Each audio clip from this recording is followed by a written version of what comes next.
One more question about Marvin Marks. What was it like to write with him? How would you write the show? Well, I must tell you, he was so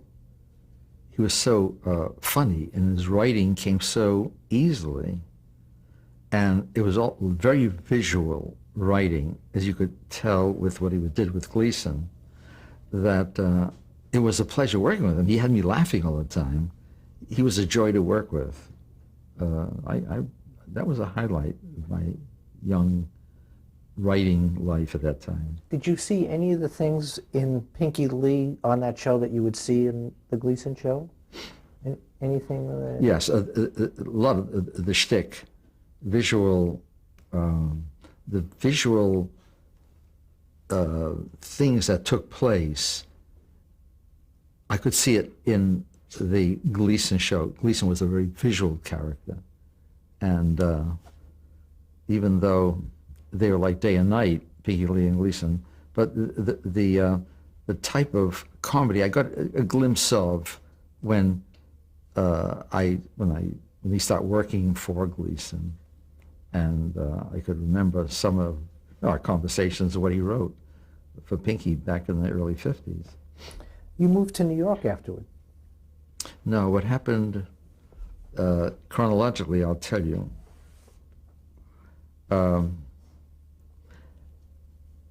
Because in those early 50s, doing those two radio shows, then Pinky, and then I had the break of my life when there was the opening for me on the Groucho Marx television show. That went from radio to television. It was on radio, and my brother wrote for it, wrote for it, both on radio. And then when there's an opening for writer, I unashamedly admit that I used nepotism to learn that field. Again, I couldn't, it was so hard finding documentary work. So I started to write with High, and this is where I became acquainted with the concept of entertainment, show business being entertainment. Because if you produce something for an audience, create something for an audience that's not entertaining, comedy has to be funny. If it's a action story, there has to be action. But what you can't do is do anything dull. And they found out in radio that it's very hard to ad-lib and have a funny show. So I discovered that the key in the success of Groucho was a good, number one, getting the right people, and it was a careful selection of those who appeared in the show, and having great writing feeding into Groucho. And sometimes the contestants on the show, we used the material they gave us, and using that, so they didn't have to memorize anything. This is what they told us. So Groucho had the lines to feed, and he had his own jokes, and we provided all that. Now, I guess a lot of the audience had no idea. They thought that this was all ad-lib. But again, we would shoot over an hour, photograph over an hour, and it would be edited into 24 minutes. Would you write Groucho's ad-libs? The ad-libs were written. And what about the contestants' stories? Would you create stories for them, or they were their actual stories? Their actual stories. And would you give them lines to feed to Groucho to come back, so that Groucho no, then they, come back? These were, because they were so natural, this is when Groucho would ask them a question, but these were questions we'd ask them, and if it had, and it was their answer, then Groucho's feedback would be stuff that we wrote. Did you have a relationship with Groucho during this time? I had a relationship with his daughter, Mm-hmm. Miriam. And that was a whole different, I don't know if this is part of, Well, I know he had a very difficult relationship with Miriam at that time, didn't he? Groucho. Groucho. Yeah. It was, I think this is something that should be written by possibly a psychiatrist. I don't want to go into it, except that her mother was an alcoholic. Groucho had been married several times. And her father disliked any beau, including me. So if I wanted to keep my job, I had to stop seeing her. And so we saw each other for a while, but then it became, he let me know that it's not a good idea, and the job was more important to me. I had to, until I indeed met a woman who lived in New York who was to become my wife, and that's when I left Groucho, and I moved to New York because I fell in love. Was Groucho, aside from the fact that you were seeing Miriam, was that a difficult relationship from a sort of a writer-performer standpoint? Between me and Miriam? And Groucho. No, well, Groucho didn't know at the beginning that I was seeing Miriam. When he found out, that's when he was not very happy. There was, I don't know the full extent of the relationship between Groucho and Miriam, but she was not very happy with it. But apart from Groucho and Miriam and the personal side of that relationship, your relationship with Groucho as a writer, what was that like as far as the writer-performer relationship? Oh no, it had nothing. He was, he had very little to do with the staff. We would go in, he would talk before the show. He would, he's a great storyteller, told great jokes. That's about as far as it went. But a mean man. Groucho? No, Groucho was not mean. He was, quote, a product of the Depression. He told us the story of how he and his brothers lost all their money in 1929. I mean, they were really hit. They went bankrupt. They had all their savings was in the stock market, and they borrowed money, to buy shares. And when the thing hit the fan, he really was destroyed by that. So Groucho valued money in a way that you don't see very many others in Hollywood. He would do his own shopping, and he would buy specials and so forth. But you can understand, he was a little unusual in that way. But actually, he was a very funny man. He had his own. Sometimes he would put in his own ad libs, but for the most part, they were provided for him. Were there memorable lines that you recall from that show, or memorable guests? Anybody in particular? Well, yeah, there was there's so many. There was a woman by the name of Mary Dubrovnik who came from Yugoslavia. She came from the town of Dubrovnik, and she married John Dubrovnik in Dubrovnik. Now, John Dubrovnik left Dubrovnik and came to New York. And he told Mary that he would send for her when he had enough money.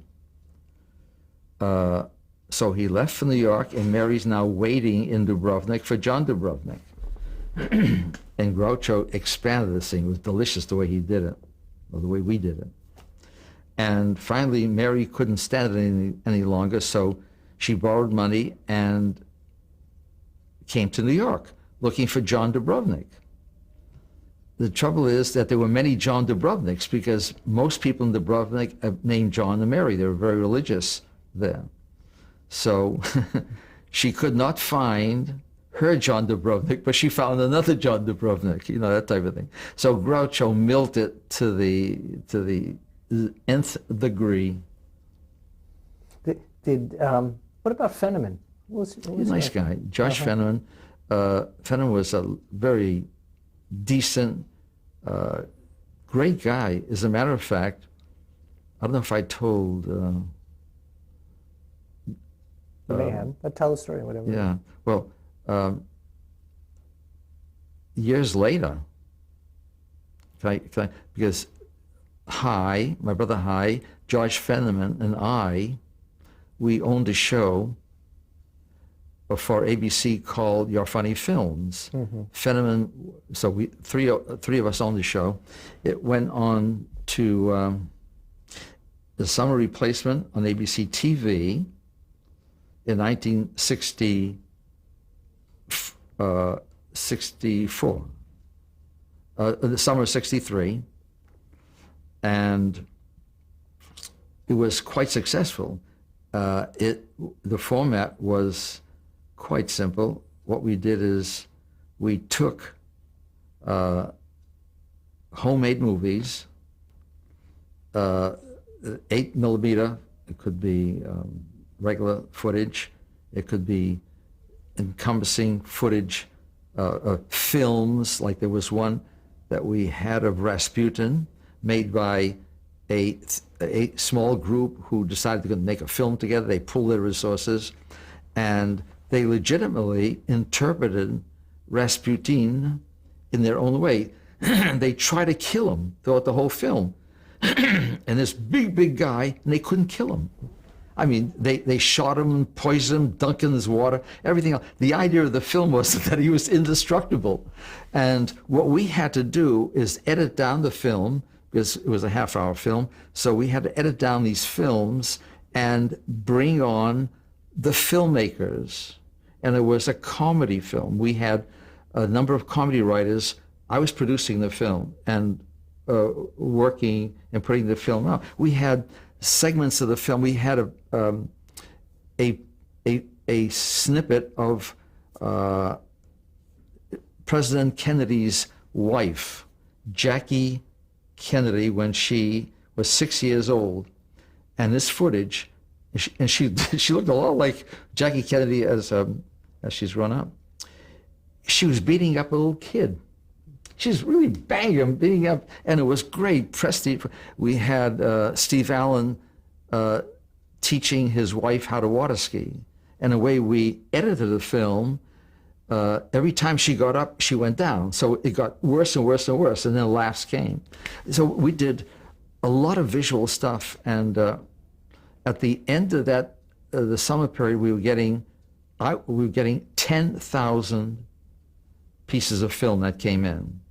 For strange reason, ABC did not carry it on, and the ratings went up every week. You know, what happened was this format was taken over into a show called Your Funny Home movies and home movies. Right. Yeah, sure. Yeah, and it's a huge success. But we did this in '63.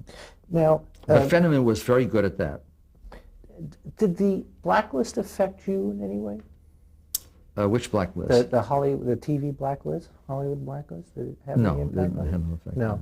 You left Groucho to come to New York because, as you said before, you I fell in love. Yeah. Uh-huh. I have to tell you though that I did. I was in Hollywood during that blacklist period. I was totally aware of what was going on, and I volunteered I donated my time to work to raise money for their defense. A lot of writers did. A lot of people in Hollywood were very, very upset by what happened, and the fear in Hollywood, even though I was not part of it, I was in television, and this had nothing to do with television as much as Hollywood itself, with the House Un-American Activities Committee. It was a horrendous time, and I got to meet those of the Hollywood 10 who were very bright, decent human beings and how they were destroyed and how the Zero Mostels and people, that whole period was a shameful period in the American show business. There were also lots of union battles between the middle-of-the-road gang and people like John Henry Falk and Orson Bean. Were you involved in any No, of I that? wasn't on then, but The writers. but I was aware of the fact that a friend did tell me about Reagan, you know, how Reagan had become a Democrat and gone over to, this is before I found out, it was revealed that he was a fake for the FBI. You know, he reported to the FBI. But it's an ugly time in Hollywood. That period was a very unhappy time. I hope it never comes back.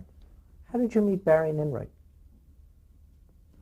Let me see.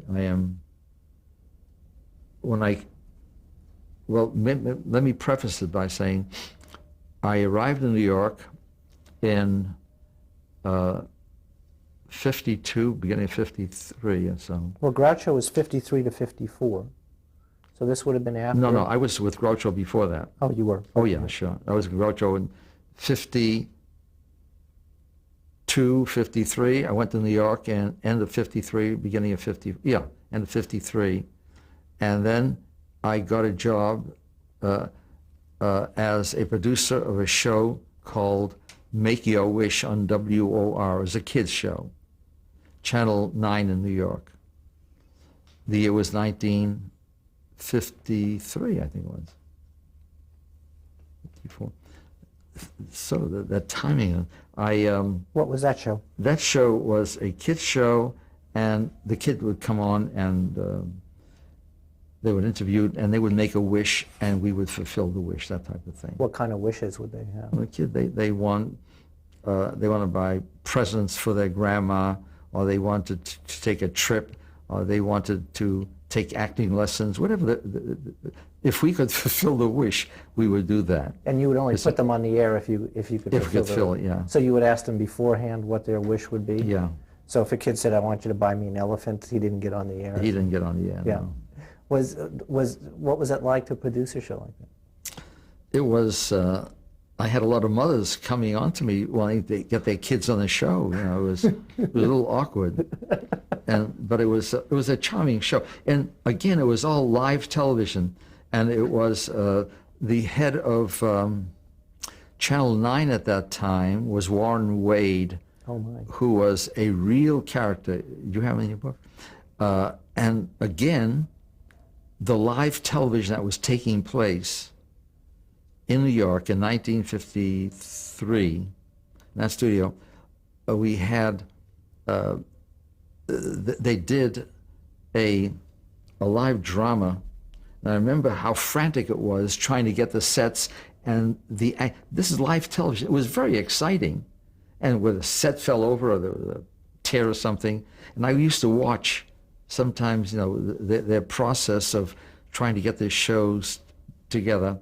And Warren would be with his Holmberg. He would strut around the studio. He was an arrogant, fascinating man, the guy who owned the station. A seminal figure in the early days of television. He was a sort of buffoonish character. Right? Yeah, he was. Yeah. Was he good at what he did? It depends who you spoke to. Most people thought he was just a pain in the neck. What do you think? I thought he was. I thought he was a buffoon. You know, he was really.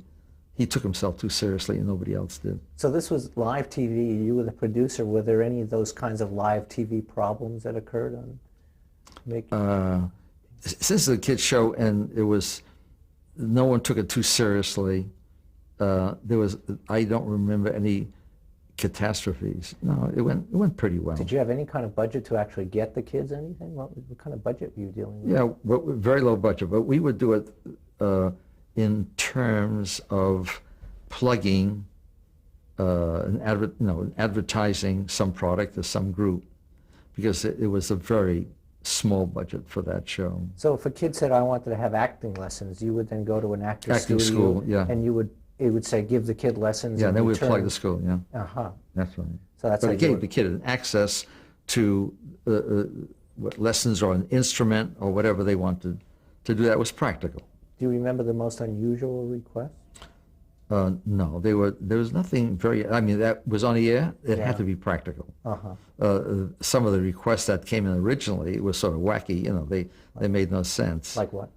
You know, I want to be rich. I want to be rich. Well, you know, that's my make a wish. I wish I were rich. You know, we said, but this is not the show for that. Yeah, some other way. How about this? This wish? Do you like? So we had a series of proposals that they could look at. Mm-hmm. What about, was the next show that you did Juvenile Jury? Did you move on to that? How I met the question was how I met Barry and That's Ella. right. I think I met them through the Frank Hooper office. Cy Fisher was my agent, and they were looking for a writer, and I saw it, and this was like, I think it was 1954, and the first show, I did 2 shows simultaneously, because they had a whole group of shows going. There was a show called A Juvenile Jury and Life Begins at 80, one with kids and one with people, and they were both comedy shows. And by this time, I was no longer a virgin. I understood from my experience in Hollywood, working with the Groucho Marx show and the other shows, that what we had to provide was entertainment. There was show business. So that if we left it to these little kids to come up with something funny, we'd stay on the air maybe 1 week. And if we left it to these elderly people, we stay on maybe 2 weeks. So how do you keep these shows on? And this is when I learned that entertainment was a very key factor in any of the panel game quiz shows. It's inherent within all these shows, whether it's What's My Line or whatever the show. And whoever tells you differently, look them in the eye and tell them to swear on the Bible, because it ain't true. The shows went very well. I must tell you that Life Begins at 80. The people are all legitimately over 80 years old, 80 and over. They had in common certain characteristics which I find today quite unique. Number one, they all had a sense of humor, very important. They all were healthy. They took care of themselves. And they all enjoyed sexual pleasure. 3 things. Did they talk about that on the air? Yeah. Really? And the oldest was a former English opera singer by the name of Georgiana Carhart. She was 94, a young 94 at that time. Now remember, one night after a particularly good show, she was leaving and she said to me, she says, you know, somehow I feel very randy tonight. I'm going to go out and get myself a young guy. And then she looked at me. The last thing I wanted. So I said, oh, young. Well, how young? She said, oh, some kid of 70, 74, like that. It's all very relative, isn't it? She's 94 years old. The Juvenile Jury kids were a delight to work with. That was a fun show. What did you feed them? Did you feed them the story? Well, they were letters that came in, and what we did is they had to give advice, you know, which I do. So, and it was the advice show for children and the advice show for the over 80s. So what we came up with, the lines and how to, we set it up so that it sounded real. Did the kids actually say your lines that you had written for them? Yeah, in their own words. And what were the questions that somebody would ask? Oh God, so many. What would be a kids. typical question? I like ice cream, but my mom, I like to have ice cream every day, but my mommy thinks it's bad for me. She only lets me have it once a week, and I think that's not fair, because what is life about if not to have a good time, that type of thing. So there was a famous ad lib with Barry drinking tonic or something like that? Do you recall that story? no, I don't recall that story. No. He supposedly, a child said to him, "Have you been drinking?" Sound familiar? No, it doesn't. Was Jack Barry aware of the fact that the questions, because this became an issue later on in the quiz scandals, does Barry know or not? He knew, we assume. Not only did Barry know, but anyone with an IQ over 45 who worked for the networks, advertising agencies, sponsors, and worked in television knew what was going on. Well, an IQ over 45, so what do you figure, 40% or 50%? Over 45? Maybe over 45, about 5% of the networks. And it was the same with Life Begins at 80, another advice show in general? Yeah, but that could be double entendre. Mm-hmm. So we could get a little naughty. We were on Dumont at that time, and it was a type of show like we had a guy by the name of Mr. Stein, who one day came on the show, and he was very, very happy and excited that some woman claimed that he was the father of the child. And he was so proud. He said, yeah. You know, the fact is that he was, it had that fun or innuendo. It was a kind of winking humor. Yeah. Both successful shows, weren't Yeah, they? they were. On their local market. You moved on to The Big Surprise at that point. Before that. Or why did I think there was, yes, I moved. As the shows went off the air,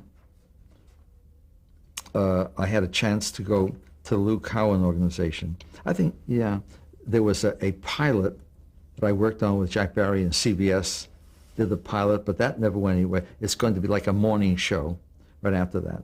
And then The Big Surprise, Merv Copeland, who is a very intelligent, and Shirley Bernstein, who was just a knockout lady. I worked with them. I worked as a, what did I work with? As a writer. And Shirley Bernstein being the sister of? Leonard Bernstein. Yeah. She was a very talented lady.